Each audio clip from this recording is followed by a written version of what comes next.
something I think a lot about is, I don't regret anything that's ever happened in my life. And I never wish for a do-over because I know everything intentionally was designed by God to make me the exact person that I am now. But the one thing I do think about is if I had the same mental frameworks now that I did when I was 20 years old competing in baseball, I always be curious to see how my career would turn out because I just felt like I never mastered the mind. And I'm curious if you think about that with your own hockey career too. I think about that a lot.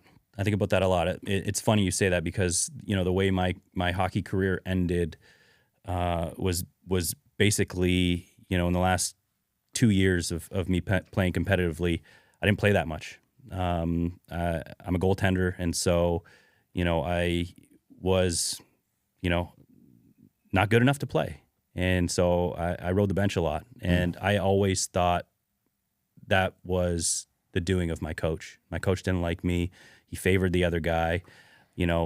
I was good enough to play, and he just wasn't going to let me see that time. And so I think I have, a lot more compassion now, knowing that he was probably right and I didn't deserve to play. Yeah.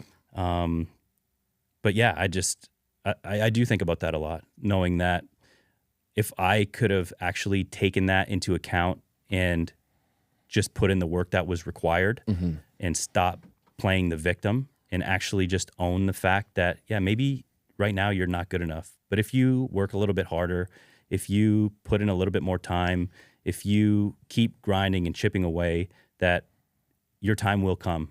And I think I just didn't give myself that chance. It's powerful.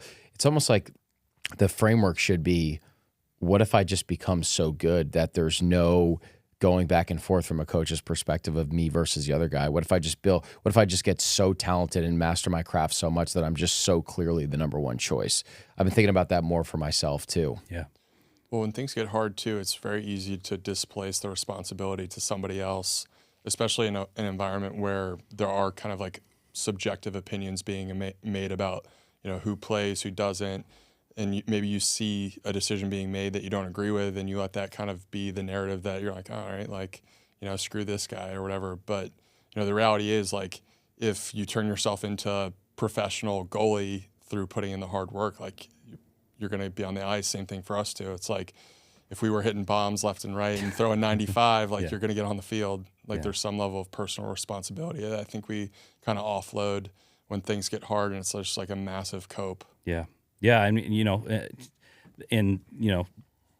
as I think about it, the other guy that I was playing with, he was good, and I think I carried a lot of resentment. Like, why does he have to be this good? Like, why couldn't he just be, a shittier backup and make my job easier to be able to get the time rather than the other way of, no, you just have to work harder, and actually earn it. And so, yeah, I think that that mindset shift of that taking on that accountability when you don't, that brutal accountability when you don't want to, is something that I've definitely learned. And I wish, not that I regret anything. I wonder, if things could have been different. Definitely.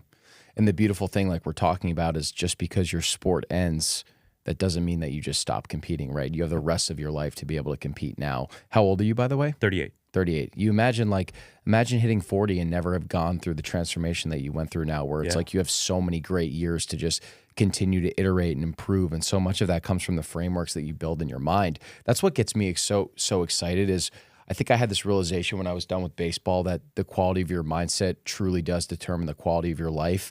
And then once I realized that your mindset actually is malleable, just like a muscle, like a bicep, I just got so excited because I'm like, I can literally control this and get better. And that this is what's going to determine the quality of my life. Like, how can you not be excited when you understand that? Yeah, it's so true. I mean, I think for a long time I was stuck with this mindset that this is just how life is. This is just how it's going to be. This is just, the job that I'm going to work at. This is just the relationships that I'm destined to have. And so I think for a lot of people, they get caught in that as being a victim, that they can't necessarily change their circumstances. But I think your circumstances will start to change externally when you can change what's happening internally. And it all starts with that dialogue that you have with yourself. I mean, if you can change that, it's so funny how things will actually start to work out in your favor and unravel the way you actually want them to. it's like magic. Yeah. It really is.